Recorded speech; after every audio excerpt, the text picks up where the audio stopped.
Everyone, welcome to UGC NET history channel. आप सभी लोगों का स्वागत है इस चैनल के ऊपर, जहां पर आप लोगों को डेली जो है जो आपकी हायर एजुकेशन के अंदर वैकेंसीज होती हैं असिस्टेंट प्रोफेसर के लिए और इसी के साथ प्रोफेसर एसोसिएट प्रोफेसर के लिए देखने को मिलती है। जो भी न्यू रिक्रूटमेंट आपको देखने को मिलता है वो यहाँ पर हम शेयर करते हैं।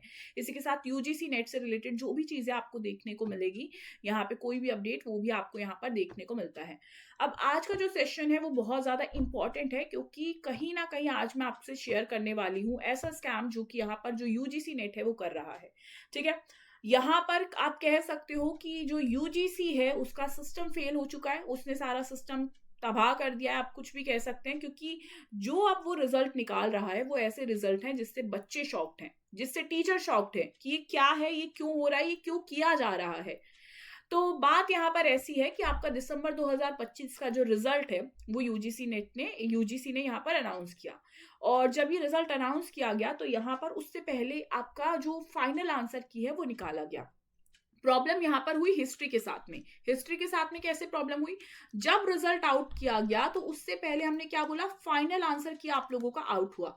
जब फाइनल आंसर की आउट होता है तो उसके अंदर पता चलता है कि ये फाइनल आंसर की सेम है प्रोविजनल आंसर की के। यानी कि जो प्रोविजनल आंसर की वो था जो कि आपका पहले आया था, उसके अंदर बोला जाता है कि भाई अगर आपको ऐसा लगता है कि कोई क्वेश्चन का आंसर एनटीए ने, यूजीसी नेट ने गलत दे दिया है और यहाँ पर आप लोग उसको ठीक कराना चाहते हो तो आप लोग क्वेश्चंस को चैलेंज कर दो। क्वेश्चंस को चैलेंज करने के लिए आप लोग 200 रुपए दे दीजिए। ठीक है, और यहाँ पे 200 रुपए आप दो एंड उसके बाद हम लोग आपके क्वेश्चंस को ठीक कर देंगे। अगर हमें एविडेंसेस आप देते हो, हमें लगता है कि आपका एविडेंस सही है और यहाँ पर आपके क्वेश्चंस जो है आपने आंसर सही किया, तो हम क्वेश्चंस को चेंज करेंगे, उसके अकॉर्डिंग आंसर देंगे। तो ये एक पूरा प्रोसेस होता है। बट यहाँ पे होता क्या है, जो आपका फाइनल आंसर की होता है, फाइनल आंसर की के ऊपर बच्चे का जो रिजल्ट है वो पूरा का पूरा बेस्ड होता है। यानी कि जो उन्होंने रिजल्ट से पहले 2 घंटे पहले जो फाइनल आंसर की निकाला है उसी के बेसिस पे आपका रिजल्ट बनेगा। ठीक है, अब प्रोविजनल आंसर की में जब हिस्ट्री की हम बात करें तो आपके 8 से 9 क्वेश्चन ऐसे थे जो कि चैलेंज करने वाले थे, जिनको बच्चों ने चैलेंज किया भी। ठीक है, 8 क्वेश्चन तो प्रॉपर ऐसे थे जिनको चैलेंज किया गया। ठीक है, अब कुछ बच्चों के अकॉर्डिंग भी होते हैं क्वेश्चन जो उन्हें गलत लगता है, तो वो अपने अकॉर्डिंग भी ये सारी चीजें करते हैं। अब आपको ये ध्यान रखना है, जब चैलेंज किया गया तो आप ये सोच सकते हो कि भाई 8 क्वेश्चन आप चैलेंज कर रहे हो, 8 में से 5 क्वेश्चन तो ऐसे होंगे जो भाई एनटीए जो है वो एक्सेप्ट करेगा कि हाँ भाई हमारी चीजें गलत है। वैसे तो 8 के 8 एक्सेप्ट होने चाहिए, क्योंकि एविडेंस है, सारी चीजें हैं, बिल्कुल आराम से पता चल रहा है ये क्वेश्चन के आंसर इन्होंने गलत दिए हैं। तो आपका ये फर्ज बनता है कि यहाँ पर आपको पूरे 8 के 8 क्वेश्चन जो है उनको चेंज करना है। बट हाँ चलो ठीक है, वो सारे क्वेश्चन को चेंज नहीं करते, 5 क्वेश्चन को आपको चेंज करना चाहिए। बट आप 5 क्वेश्चंस को कुछ चेंज नहीं करते हो, आप 5 क्वेश्चन को ना चेंज कर रहे हो ना ड्रॉप कर रहे हो, इसी के साथ जो बाकी के क्वेश्चन है ना उनके आंसर चेंज है। और जो प्रोविजनल आंसर की आपने पहले दी थी, यानी कि जिसमें गलतियां थी, वही आपने उसको फाइनल आंसर की मान लिया और आपने उसके बेसिस पे रिजल्ट आउट कर दिया कि भाई ये आपका रिजल्ट है। अब जो वो रिजल्ट है वो गलत है। क्यों गलत है? क्योंकि उसके अंदर जो आंसर्स है 8 से 9 क्वेश्चन के वो गलत हैं। और जब वो आंसर गलत है, बच्चे तो सही करके आए हैं पर एनटी उनको गलत मान रहा है, तो यहाँ पे गलती एक स्टूडेंट की है या फिर यहाँ पर गलती पूरे के पूरे सिस्टम की है। तो इसी चीज के ऊपर हम लोग बात करेंगे आपका कि हिस्ट्री जो है कैसे उसके ऊपर पूरा का पूरा एक स्कैम, एक पूरा सिस्टम फेलियर आपको देखने को मिला है। तो इसी के ऊपर आइए बात करते हैं। तो यहाँ पे बात ऐसी है, देखिए सबसे पहली बात अगर हम बात करें, आप लोगों का दिसंबर 2025 का उन्होंने कट ऑफ निकाला। उनका जो सिस्टम फेल है वो यहां तक ही नहीं है कि उन्होंने क्वेश्चंस को ड्रॉप नहीं किया। ठीक है, उन्होंने आंसर्स को चेंज नहीं किया, यहां तक ही सिस्टम फेल नहीं है। सिस्टम फेल यहां पर भी आके रुकता है जहां पर आपको देखने को मिलता है कि वो कट ऑफ को हाई कर देते हैं। ठीक है, कट ऑफ हाई है, अभी तक की हाईएस्ट कट ऑफ जो है उन्होंने हिस्ट्री की निकाली है। ठीक है, पूरा आप देखोगे जनरल कैटेगरी 216, 108 क्वेश्चन आपको सही करने हैं तो आपका जेआरएफ होगा। ऐसा ही बाकी कैटेगरीज का भी है। जब वो रिजल्ट निकालते हैं तो यहाँ पे बच्चे तो पहले ही शॉक थे कि आपने फाइनल आंसर की से कोई भी चीजें चेंज नहीं की। चलो बच्चों को लगा कट ऑफ लो चला जाएगा, ये सारी चीजें। दूसरा सिस्टम फेलियर यहाँ पर होता है जब आप यहाँ पे रिजल्ट अनाउंस कर देते हो और यहाँ पे बिना किसी क्वेश्चन ड्रॉप के, बिना किसी क्वेश्चन चेंज के, एंड उसके बाद जब आपने दिया है जो रिजल्ट, उसके अंदर कट ऑफ इतनी हाई है। किस बेसिस पे? आप जो है सिस्टम में फेल कर रहे हो कैसे। यहाँ पे 2-3 रीजन है जब आप सिस्टम में फेल कर रहे हो। कैसे फेल कर रहे हो? सबसे पहले आपको समझना होगा कि आप जो क्वेश्चन है, पहली चीज है जो आप क्वेश्चन है उनको ड्रॉप नहीं कर रहे जो यहाँ पे गलत है। दूसरी चीज, आप क्वेश्चन को चेंज नहीं कर रहे यहाँ पे उनके ऑप्शंस को जहां पे जिनके आंसर आपने गलत दिए हैं। ठीक है। तीसरी चीज सिस्टम फेल है कि यहाँ पर आपने बच्चों से 200 रुपए लिए हैं चैलेंज करने के और उसके बाद भी आपने कुछ नहीं किया। चौथी चीज आपको यहाँ पर ये देखने को मिलेगी कि यहाँ पे कुछ आपने ऐसा नहीं किया और रिजल्ट आपने अनाउंस किया है किसके बेसिस पे? फाइनल आंसर की के बेसिस पे, जो कि प्रॉपरली गलत थी, कोई चेंज नहीं था।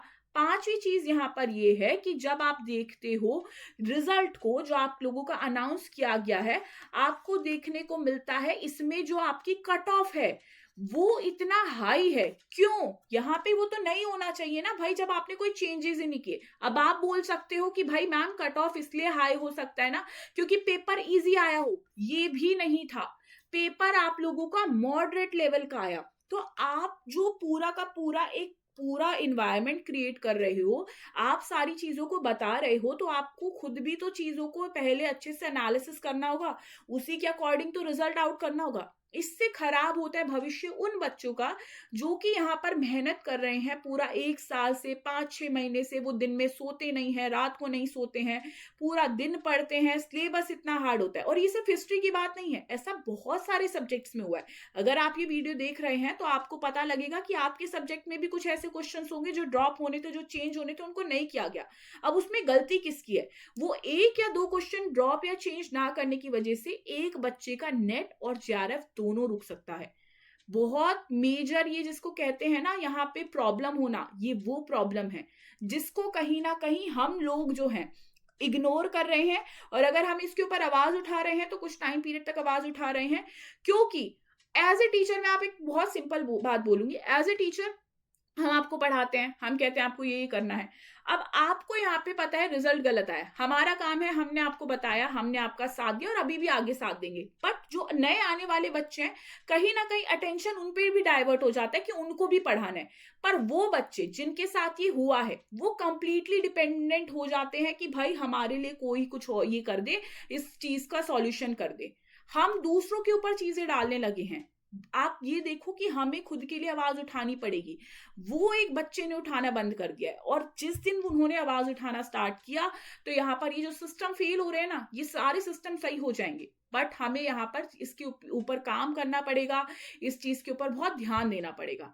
तो ये कुछ गलतियां हैं, ये जो एनटीए ने, जो यूजीसी की तरफ से देखने को मिली है, जो मुझे लगा कि आप लोगों के साथ में जरूर शेयर करनी होनी चाहिए। क्यों इन चीजों के ऊपर बवाल हो रहा है, क्यों इन चीजों के ऊपर ये बातें बोली जा रही हैं, ये आपको जरूर पता होना चाहिए। सो इसी के साथ में यहाँ पे इस सेशन को मैं एंड करूंगी, और आपको आई होप समझ आए कि भाई यहाँ पर हमें कैसे अपने लिए आवाज उठाना है। और यहाँ पर अगर कोई भी ऐसा स्टूडेंट जो कि अब आने वाले जून 2026 के लिए तैयारी कर रहा है, वो हमारे साथ जुड़ सकते हैं जेआरएफ अड्डा चैनल, जहां पर मैं फैकल्टी हूँ। यहाँ पर मैं आपको हिस्ट्री पढ़ाती हूँ और इसी के साथ पेपर 1 के और भी फैकल्टीज हैं जो आपको देखने को मिलते हैं, जहां पर आपको प्रॉपर वे में आपकी स्टडी कराई जाती है। और यहाँ पर आप लोगों को पूरा स्टडी प्लान हो गया, लाइव क्लासेस हो गई, लाइव क्लास में डाउट सॉल्व हो गया, 1-to-1 काउंसलिंग हो गई, कॉम्प्रिहेंसिव पीडीएफ्स हो गए, प्रीवियस ईयर क्वेश्चंस हो गए। ये सारी चीजें आपको प्रोवाइड की जाती है। और 4 सीबीटी टेस्ट हो गए आपकी सिटी में, ठीक है, सीबीटी मोड में। ये सारी चीजें आपको देखने को मिलती हैं। अब बात ये आती है कि भाई यहाँ पे आप लोगों को समझना है, बहुत सारे ऐसे स्टूडेंट्स हैं जिनके साथ ऐसा हुआ है, तो आप अपने लिए आवाज उठाइए। और जो बच्चे तैयारी कर रहे हैं अपनी तैयारी में लग जाइए। क्यों? क्योंकि आपको ये भी सोचना है कि अब आपको पता है कि सिस्टम कैसे, अगर वो चेंज नहीं हुआ तो आपको आखिर में तैयारी को और ऊपर तक लेकर ही जाना पड़ेगा, क्योंकि वो नहीं सुधरे तो ठीक है। तो फिर आपको खुद ही के अपने हालों पे क्या है उस पे ही काम करना पड़ेगा, खुद को और बूस्ट करना पड़ेगा कि क्वेश्चन ड्रॉप हो, चेंज हो या ना हो, मैंने इतनी कट ऑफ लेकर आ गई है कि मेरा यहाँ पे पेपर हो चुका है। बट फिर भी ये गलत है, और ये गलत के खिलाफ यहाँ पे कहना बहुत जरूरी है। जो यहाँ पर मैंने आपको सारी चीजें बताई, आप इन चीजों के लिए क्या कर सकते हैं? आप यहाँ पे सोशल मीडिया को यूज कीजिए, आप एनटी को मेल लिखिए, आप कहिए कि आप गलत हैं, आप क्यों गलत है, ये आपको करना है, ये आपका काम है। एक एज ए स्टूडेंट ये आपकी ड्यूटी है, ये आपका फर्ज है जो आपको जरूर करना चाहिए।